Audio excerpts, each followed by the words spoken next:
Hi, everyone. This is Sam Silverman, Managing Partner of EB5 Affiliate Network. Thank you for taking some time to join us today. Today, we're going to be covering our new updated targeted employment area map.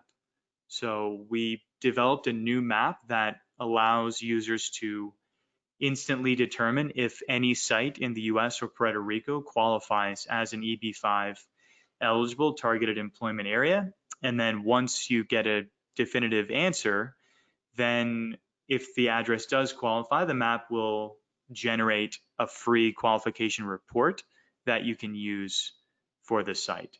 So today we're going to walk through how the map works, what the data sources are, and talk a little bit about the report that it generates and walk through that. Here's a quick overview of kind of where we're going to go today, a little bit about EB5 Affiliate Network, quick refresher on what is a targeted employment area, how to use our new map, why our map is the #1 TEA resource available. We'll walk through the sample qualification report that our map generates. We'll talk quickly about a few high quality EB5 investment projects that we have available, and then we'll wrap it up with questions at the end. So during the webinar, if you have any questions, please use the chat box on your screen, and we'll address those questions all at the end of the webinar.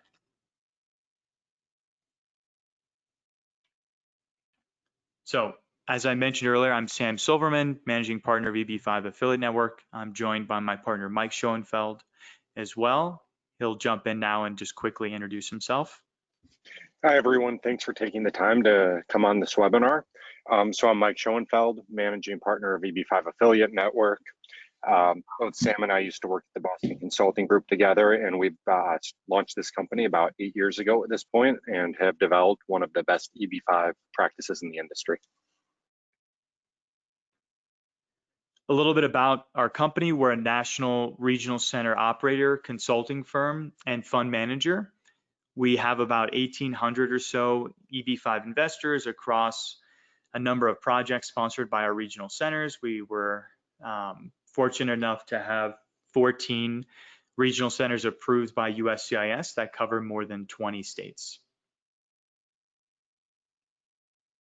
Here's a quick map showing some of the regional center coverage that we have. All the regional centers are owned and operated 100% by EB5 Affiliate Network. And here's a quick map showing some areas where our investors are from, more than 60 countries around the world. Now we're going to spend a few minutes just making sure everyone's on the same page with what is a targeted employment area, or TEA. So a TEA, there's two types, either rural or high unemployment, right? So either type is a TEA. Projects that do qualify via either the rural qualification or the high unemployment, #2, that means that investors only need to invest $900,000 instead of 1.8 million. So significantly lower investment threshold if your project is located in a TEA, and as a result, the vast majority, more than 95%, are projects that are located in TEA areas, and very few projects obviously are not in TEAs. And being in a TEA is even more important now than it used to be. Historically, the EB5 investment amount was $500,000 in a TEA or $1 million outside of a TEA.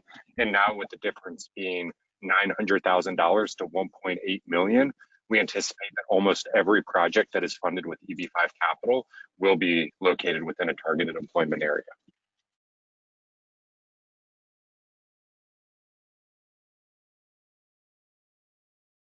Now let's compare the different types of TEAs, so rural versus high unemployment. So first, on the rural side, a rural TEA is any area located out of a metropolitan statistical area, or MSA, and it also has to be outside of a city or town with a population of more than 20,000. So if you happen to be out of an MSA, but you're in one of these towns that has a population more than 20,000, then you're not in a rural TEA. So that's important to realize that there are going to be some exceptions. Second option is the high unemployment TEA. That's an area that's experiencing high unemployment, at least 150% of the national average at the time of the EB5 investment. And that can either be achieved through a single census tract, so the exact tract where your project's located, or a combination of directly adjacent tracts. So if your project is in one tract, but it's directly touching a few other tracts that do have higher unemployment, and you take the weighted average of that group of tracts, and it does meet the 150% test, then your site does qualify as a TEA. And we're going to talk a little bit more about that when we get to the map. So how does it work today? Today, EB5 projects provide the unemployment rate calculations or the rural data showing that your project is out of an MSA and not in one of these towns or cities with more than 20,000 people to justify the TEA eligibility of the site. Then USCIS reviews that data, those calculations, and confirms or rejects TEA eligibility or status for your project. So previously, this designation was up to the states individually to issue letters. Now, each project has to provide the data, the justification, showing why their site does qualify, and then USCIS is going to independently review that information and either agree or disagree with the eligibility status. And these new methods used to calculate TEAs make it much more transparent, when before you would not actually know ahead of time whether a site would for sure qualify because it was up to the state if you were combining census tracts. Now the rules are very specific and very clear. Exactly. So it's really, really important now to get the calculations, get the information right, because you're not going to be relying on a state agency's letter that your site does qualify. So now we're going to shift gears and chat a little bit about our map and kind of walk through how it works. Here are a few quotes from different industry leaders, attorneys, owners, regional center operators about the map. Okay, so how does the map work? So first step is just entering the address. So on the left side, you'll type in the address of the project. And this map can be accessed by visiting our website, EB5AN.com. And on the homepage, you'll see View TEA Map. Click that, and you'll be on this page. So there's two ways to search for addresses. One is just entering in an address and hitting enter. The other option is if you're not quite sure exactly where your project's going to be, or if you're in an area that doesn't have a formal address, then you can use your mouse and scroll over on the map itself and click on the exact area where your project's going to be, and that will also work if you don't have an exact address to enter. Then once you've done that, on the right-hand side of the map, you'll get the results of the TEA designation. So here, under TEA qualification status, we've entered the address 100 East Las Olas, Fort Lauderdale. This address, you'll see at the top, good news, it does qualify. And there are 4 different tests that are done when checking for TEA eligibility. 3 of those tests relate to the unemployment eligibility, tests 1, 2, and 3, ACS data, census share data, and county level data. These 3 here, these are the unemployment tests that can be done. The 4th test here is the rural test, right? So if your site does qualify as rural, those details will be under the rural tab here. Above here under TEA eligibility test, we have a quick, easy summary. So we can see that for this address that we entered in South Florida, that using the ACS qualification method here, that this site does qualify using ACS. However, it does not using census share, county level, or rural.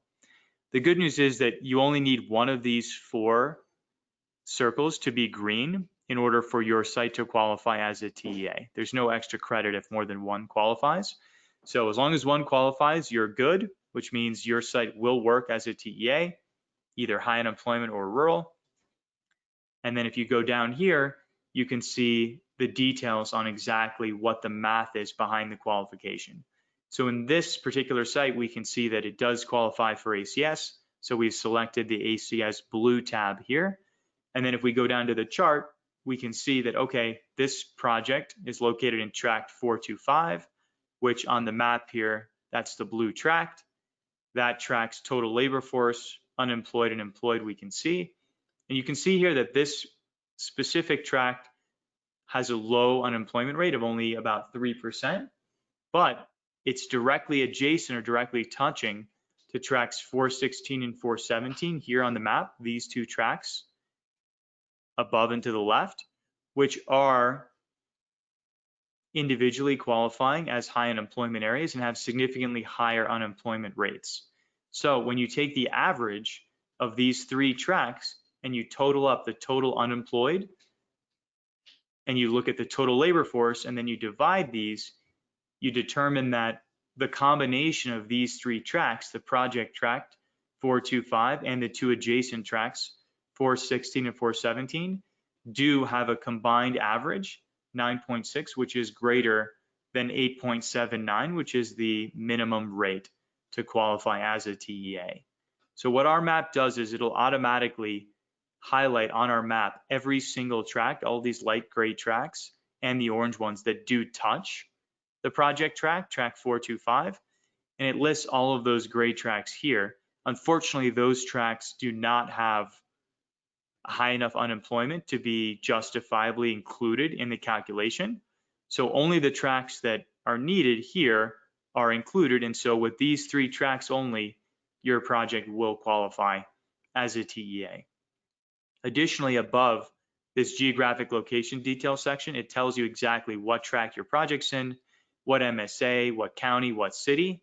And then below the map, below the calculation statistics here, if there is an EB5 affiliate network regional center that covers this area, in this case, our Florida regional center, then you can click here and get additional details about how your project can be immediately sponsored by our regional center. Then once you've kind of reviewed this information, you understand how your project qualifies and you want to get the formal report, then you just go back up to the top here, you type in your email, your first and last name, and you click this green button, get your free TEA report, and then you'll automatically instantly receive the full report to your provided email address. And one of the biggest differences from different TEA maps and the prior version of our TEA map was historically you would have to select every individual tract and try and find the combination that worked, and you would have to do it yourself. But now this is a fully automated version that tests every possible method to get your tract to qualify as a TEA. Exactly. And in the case where your project qualifies with more than one method, let's say your project qualifies using ACS, Census, Share, and Rural, then depending on which tab you select, you can generate a different report. So the report will generate based on which tab you have selected. In this case, because this site only qualifies using one method, then we can only generate one report because only one method qualifies as a TEA. So to kind of double click on the map itself, again, the tract here that's blue, that's the project tract where your address is located. The red pin is the address. Orange shading indicates that a project tract automatically qualifies. So here, these two adjacent tracts, they do meet the minimum unemployment threshold, so they are included. You can also mouse over using your mouse here, and if you go over the different tracts, you'll see exactly what tract is labeled, and you can see exactly what tract is what number and match that up with the listed tracts on the map. Light gray tracts, again, are tracts that are adjacent but are not included in the calculation because they don't have a high enough unemployment rate.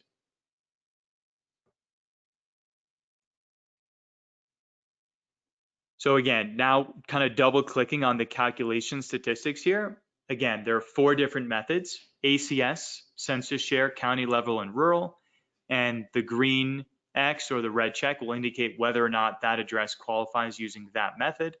And then to get additional details on the qualification, whether it qualifies or not, you can click on any of these 4 sub-tabs below and it'll show you the math. And so here for the ACS tab, we can see that when we total up total unemployed, 1,035 in these tracts, and divide that by the total labor force, that gives us 9.61, which is greater than 8.79, which is the minimum current unemployment threshold to qualify using ACS data. And again, below that is the regional center sponsorship information. And since our regional centers cover more than 20 states, there's a very good chance that your project will be able to be sponsored by one of our regional centers, in which case that information and next steps are included in the box below. And again, for reference, here's a quick map showing the areas where our regional centers have coverage and where your project could be immediately sponsored by one of our regional centers. Now we're going to spend a few minutes kind of digging into the details, comparing our map versus some of the other maps that are available. Okay, so why our map is the #1 resource. So we're going to go down the left-hand side here and talk about some of the different aspects that differentiate our map from some of the other ones that are out there. So first, and probably the most important, is the TEA qualification report. So on our map, you can enter your email and you instantly get a free TEA qualification report. And the report is customized based on which of the 4 methods your site qualifies for. So no other company has that. And companies that do provide a report, it's usually 3 to 4 days to do it. And it's usually a few $100s to provide that. So our map's free and it's instant.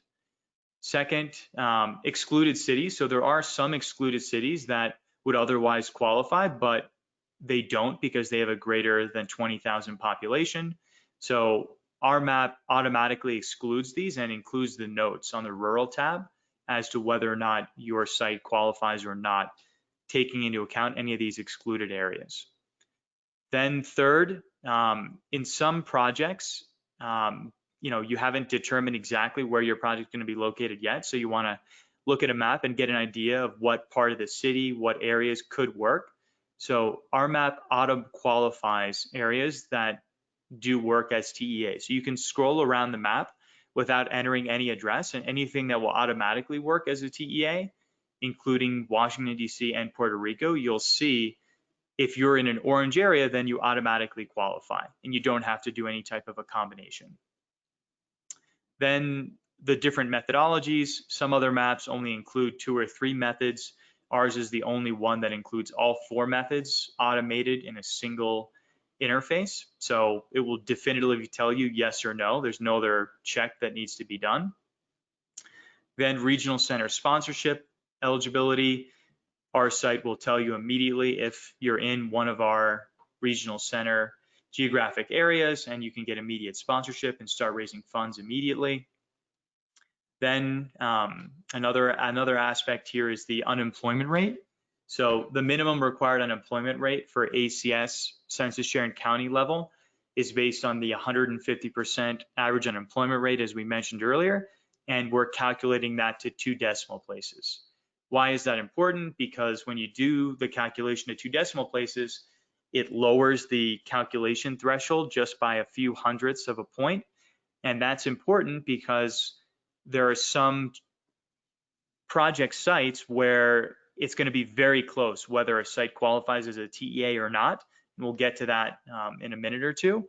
But basically by doing that, more sites qualify using our map is the short answer. So that's why, if it's close, it matters. If it's not close, then it really doesn't matter. But in some cases, it is going to matter. So that's why you'd want to use a map that's going to 2 decimal places.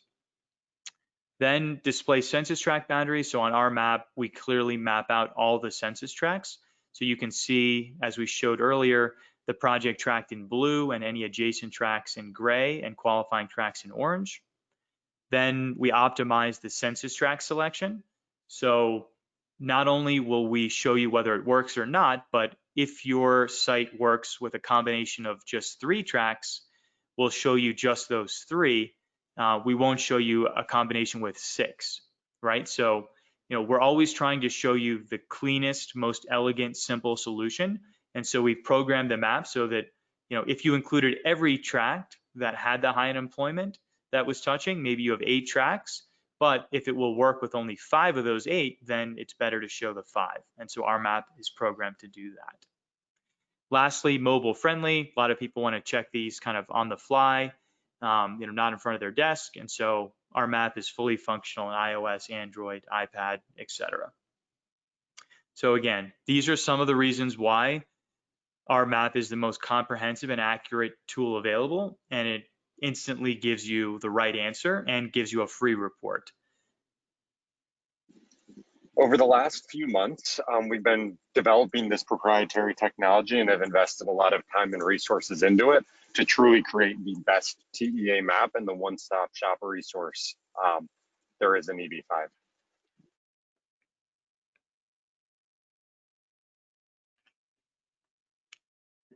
So now to kind of double click on that 2 decimal tract comment that we talked about earlier. So when we look at how that actually impacts the calculations for the 2 methodologies, ACS and census share and county level. So at the ACS level, if you calculate that unemployment rate to just 1%, or excuse me, 1 decimal point, you get 5.9 times 150% is 8.9, right in the top right here.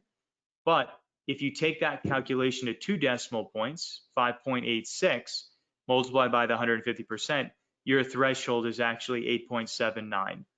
What that really means is that if your site was in an area and your unemployment rate was above 8.79 but below 8.9, then it would only show up as a TEA using our map, right? You would get a no if you're using a competitor map, right? So in most cases, that's probably not the case, but based on our testing, there are a number of sites where that actually does matter. And so because the investment difference here is double, it's 900 versus 1.8 million, and essentially all projects are at 900, that can be a deal killer to not have the right information on the TEA qualification for the site.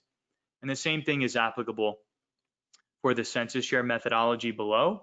If we look at the 1 decimal point, 3.7 versus double versus 2 decimal points, 3.66, and then we look at the 150%, again, you'll see there that, between 5.49 and 5.6, if you're using someone else's map, you're going to get a no. It does not qualify.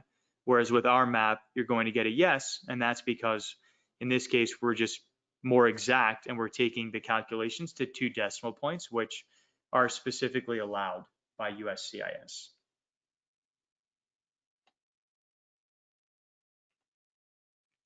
So here's a list of just a few addresses that we quickly pulled together to show where a material difference was found between our map and a competitor map, right? So in the first 2 examples here, these are 2 addresses where they qualified using our map, but not using a competitor map due to the 2 decimal point issue, right? So in one of those, you can see 8.82, which is above 8.79, but it's below 8.9. And then the other one, 5.51, again, above 5.49, but below the 5.6. So those are examples where if you use our map, we'll tell you, yes, it is a TEA, which is accurate. But if you use somebody else's map, you're going to get a no, it's not a TEA.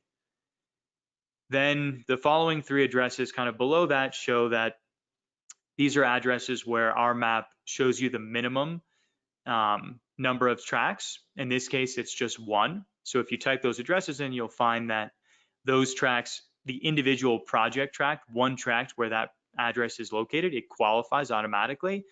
But on competitor maps, you'll see that they're putting together a combination showing many tracts, even though you only need to show just 1.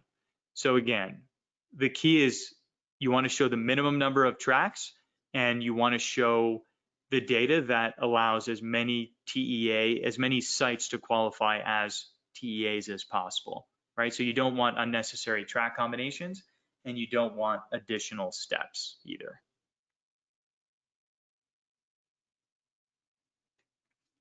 Okay, now we're going to spend a few minutes and kind of walk through the sample TEA qualification report that our map generates for users for free.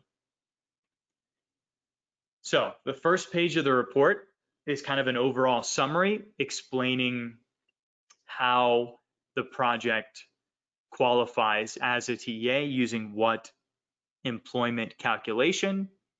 Then at the bottom of the first page, we've got a number of footers sourcing the data that's being used, so you can see exactly what the data is, where it's from, how current it is. All that information is in the footer section on the map, or excuse me, on the first page of the report. And it's a 3-page report. So on the right-hand side, you can see the first page is kind of a summary with commentary, context, and data sources in the footer. The second page of the report is a screenshot of the map that shows you what the address is. It shows you what tract the project is located, in this case, the blue tract, and then any automatically qualifying tracts are there highlighted in orange. And non-qualifying adjacent tracts are there in gray to the right and left on this map. And then the third page of the report gives you the detailed calculation that shows you exactly how the math works, qualifying this particular address, taking into account the total unemployed, number of unemployed workers in those tracts, dividing by the total labor force, and then showing you what the qualification threshold rate is that you need to be above to qualify as a TEA. So very compact 3-page report that lays out exactly how a site qualifies, what the math is, what the sources are, includes the census tract map and the detailed unemployment statistics showing exactly how the math works to qualify that site. And of course, this report in particular is done for ACS data because this site only qualified using ACS. However, the report automatically adjusts based on which of the 4 qualification methods is employed. And this type of report can be extremely helpful if you're a EB5 project sponsor and going to meet with a certain developer or a partner in trying to identify which sites could work. You can very quickly go on, type in the 5 different potential addresses and print out the ones that would work.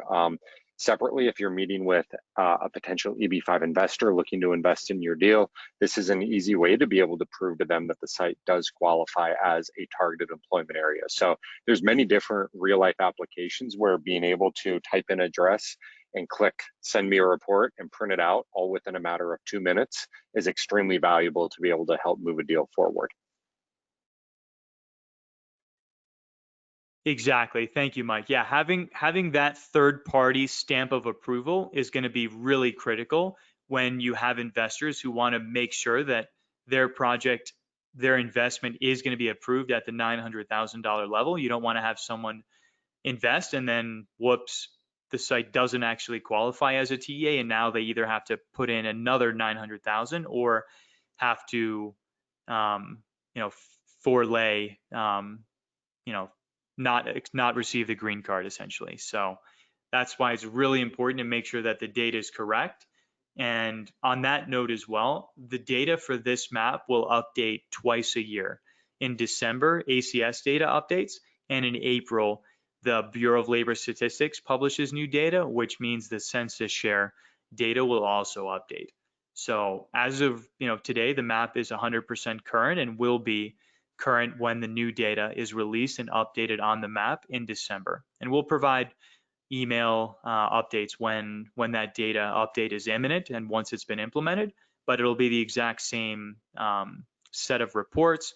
The only thing that will change is the qualification report. The qualification threshold for unemployment will change because the comparison data set is also updated when the new data is released. So that will update. The key thing to understand is it happens twice a year, mid-December, mid-April. So if your site doesn't work now, check back in those 2 windows and you can see if it will qualify using updated data. And it's unclear exactly how COVID is going to impact the TEAs and all of the data here. It's pretty early on. So at some point, there will be impacts in the map due to COVID. For now, those impacts will not be felt for at least a little while longer. Yep. Yeah. The first kind of COVID impacts will be shown in the April 2021 update. Since the December data only goes through December of 2019, and COVID obviously happened in 2020, that data won't be reflected until April 2021.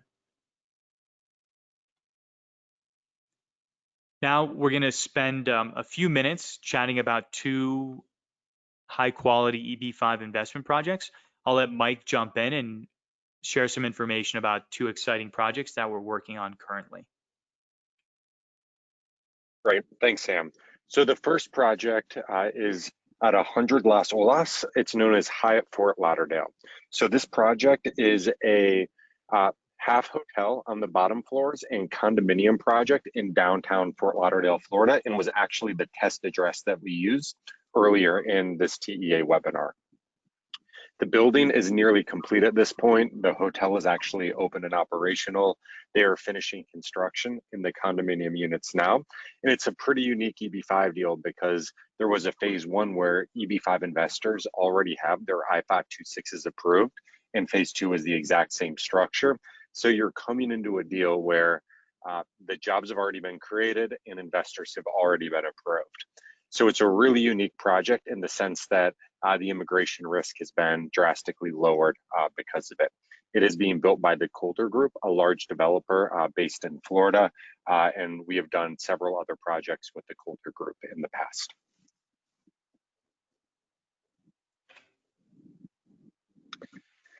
The next project is a little bit different than the Hyatt Fort Lauderdale. In the Hyatt Fort Lauderdale, it's the traditional EB5 loan style project.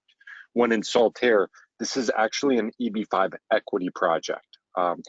Historically, a majority of projects were loan projects, but they have shifted more into the equity model.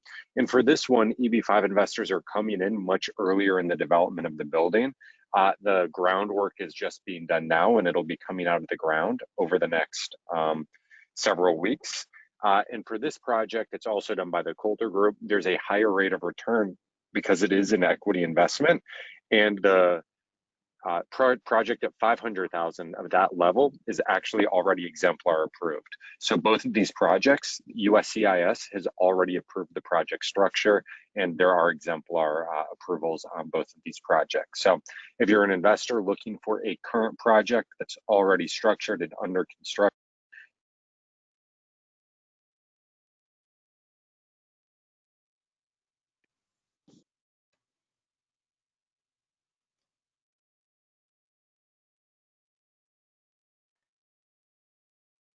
Thank you, Mike. I think the last thing Mike was saying there is that both of these projects are under construction. They both have senior financing in place, and they're both exemplar approved. And so those are some of the key reasons why they're attractive to investors. Exactly. Thanks. Apparently, when a call comes in and you're on a webinar, it mutes you. So sorry about that. So one other, before we shift over to questions, we just wanted to share that we've recently updated our EB5 guidebook in September 2020 to all of the new USCIS regulations. So if you need a comprehensive resource to learn about how projects are structured, a little bit more information about targeted employment areas, et cetera, you can download or buy our free EB5 guidebook. You can download it for free on our website, EB5guidebook.com, or if you want a hard copy, it's also available on Amazon.com. All right, so now we're going to open it up for questions. So we got a few questions during the webinar. If you have a question, please send it, and we'll try and address it now.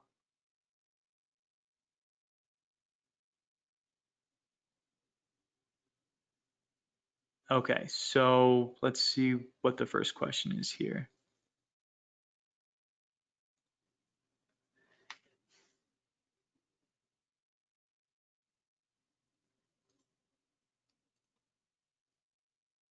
Okay, so one question that we got is, can the qualification report that's generated by this map be used to submit a 526 application with USCIS? And the answer is yes. That report has all the information that would be needed.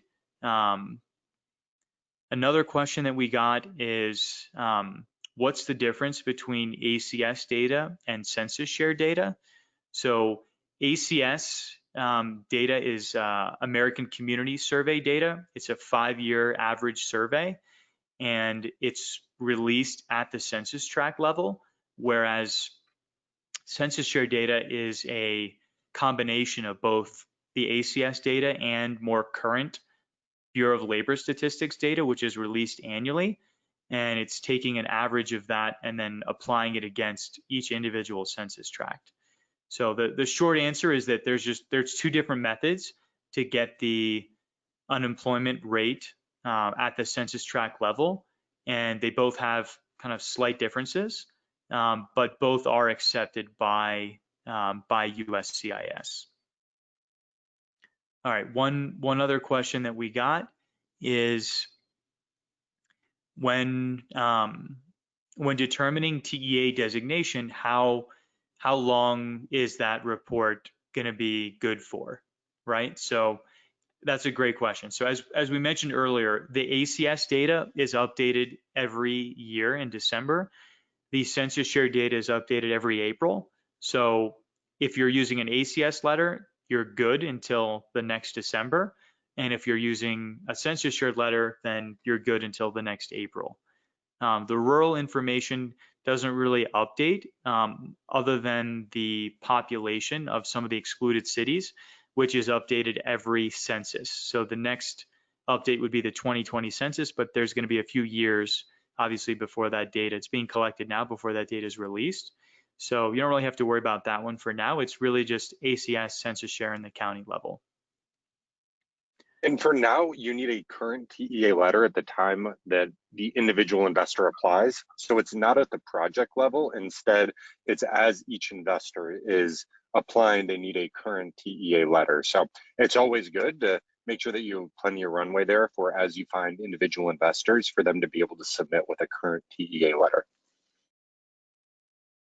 Exactly. So the TEA letter has to be current at the time the investment, the 526 is filed, right? So it's really only an issue if you're talking about filing in December or April, and if you're using ACS in December or the census share in April. That's where you really want to make sure you're getting in at the correct time, and then not have an issue where you submitted and then actually wait, new data was available and you didn't have the new report, or it didn't work and you couldn't get a new report, then you'd have a problem.